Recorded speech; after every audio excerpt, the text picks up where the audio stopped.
नमस्कार दोस्तों, वर्ग 2 चयन परीक्षा के एग्जाम डेट की अगर बात करें तो वो आगे बढ़ने की संभावना अब उसकी यहाँ पे बनती दिखाई दे रही है। अभ्यर्थियों के मन में संदेह बन गया है कि अब परीक्षा अप्रैल में होगी कि नहीं, जबकि 15 अप्रैल यहाँ पे परीक्षा की डेट निर्धारित कर दी गई है। इसके पीछे का रीज़न यहाँ पे कल जो हाई कोर्ट का डिसीजन आया है वह बताया जा रहा है। अब डिसीजन क्या आया है, तो डिसीजन आया है आपका अतिथि शिक्षकों के अनुभव प्रमाण पत्र बिना अपलोड किए फॉर्म भरने के संबंध में।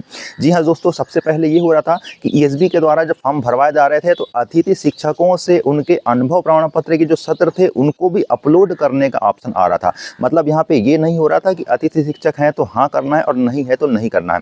अगर आप हाँ में टिक करते हैं तो आपके अनुभव प्रमाण पत्र को आपको अपलोड भी करना था। इसमें कई सारे अतिथि शिक्षक ऐसे थे जो कि पढ़ा तो स्कूल में रहे थे लेकिन उनके अनुभव प्रमाण पत्र यहाँ पे कंप्लीट नहीं हुए थे। क्यों? क्योंकि अनुभव प्रमाण पत्र बनने के लिए एक पर्टिकुलर यहाँ पे टाइमिंग होती है, साल भर यहाँ पे अनुभव प्रमाण पत्र नहीं बनते हैं। तो कई सारे अतिथि शिक्षक ऐसे थे जो कि 2 वर्ष के बाद तीसरा वर्ष जब वो रनिंग पढ़ा रहे थे तो तीसरे वर्ष का उनका अनुभव प्रमाण पत्र नहीं बना था, 2 वर्ष का ही बना था। तो इस वजह से वो फॉर्म अतिथि कैडर से नहीं भर पा रहे थे। इसको लेकर के उन्होंने याचिका लगा दी थी। जी हाँ दोस्तों, याचिका लगा दी थी। और कई सारे अतिथि ऐसे थे जिनके 3 सत्र कंप्लीट हो जाने के बाद भी अनुभव ना बनने की वजह से वो अतिथि शिक्षक के कैडर से फॉर्म नहीं भर पा रहे थे, जिसको लेकर के यहाँ पे हाई कोर्ट ने जो डिसीजन सुनाया है वो ये है कि अब अतिथि शिक्षक जो हैं वो बिना अपलोड किए, बिना अनुभव प्रमाण पत्र को अपलोड किए यहाँ पे अतिथि के टिक करेंगे और दस्तावेज सत्यापन के समय अब अतिथि शिक्षकों से उनका अनुभव प्रमाण पत्र मांगा जाएगा। अब चूंकि दोस्तों आपको पता ही है कि यहाँ पे फॉर्म भरने की डेट बहुत पहले क्लोज कर दी गई थी। जहाँ तक यहाँ पे हाई कोर्ट के निर्णय के अनुसार जो फॉर्म भरने की डेट थी वो भी यहाँ पे समाप्त हो चुकी है, 20 मार्च तक वो डेट थी। तो अब ऐसी स्थिति में जब पूरी यहाँ पे डेट से यहाँ पे फॉर्म भरने की समाप्त हो चुकी है तो क्या फॉर्म भरने की डेट को यहाँ पे फिर से ओपन किया जाएगा? और अगर ओपन किया जाता है तो ऐसी स्थिति में आपकी परीक्षा को यहाँ पे कहीं आगे तो नहीं खिसकाया जा सकता, इस प्रकार की संभावना दोस्तों यहाँ पे बनी हुई है। दोस्तों सबसे पहले तो मैं आपको बता दूँ कि यहाँ पे पिछले कुछ दिन यहाँ पे पहले भी अतिथि शिक्षकों के संबंध में इस प्रकार का हाईकोर्ट ने निर्णय दिया था, लेकिन सरकार के द्वारा यहाँ पे ईएसबी में किसी भी प्रकार की लिंक ओपन नहीं की गई इसके संबंध में यस या नो में टिक करने के लिए, और फॉर्म अपलोड करने की ही यहाँ पे प्रक्रिया शुरू की गई थी, जिसको लेकर के फिर से अब यहाँ पे एक डिसीजन यहाँ पे कल आया है।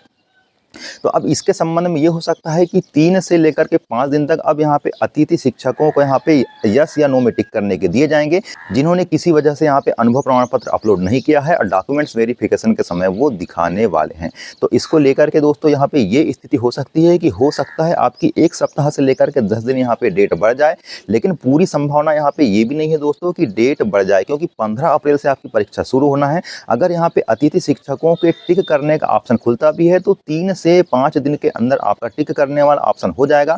तो उसको लेकर के किसी भी प्रकार के प्रभाव पड़ने की जहां तक संभावना है परीक्षा में, तो मुझे नहीं लगता कि ये हो जाए। होता भी है तो 1 सप्ताह से लेकर के 10 दिन तक आपके यहाँ पे एग्जाम डेट बढ़ने की संभावना है, और ये डेट अगर बढ़ती है तो इसके साथ ही आपकी जो अदर एग्जाम्स है उनकी डेट भी बढ़ना संभावित है, यानी कि कैलेंडर पूरी तरह से प्रभावित होने की संभावना है। तो इस लिहाज से अगर देखा जाए तो 15 अप्रैल अभी भी प्रबल संभावना है आपके एग्जाम स्टार्ट होने की। तो किसी भी प्रकार से आपको अभी भी ढील नहीं देना है। बार बार वही बात कही जा रही है, बिल्कुल अपने मनोयोग से पढ़ाई में लगे रहना है। जो आपका टारगेट है 15 अप्रैल का, उसी आधार पर तैयारी करते जाना है।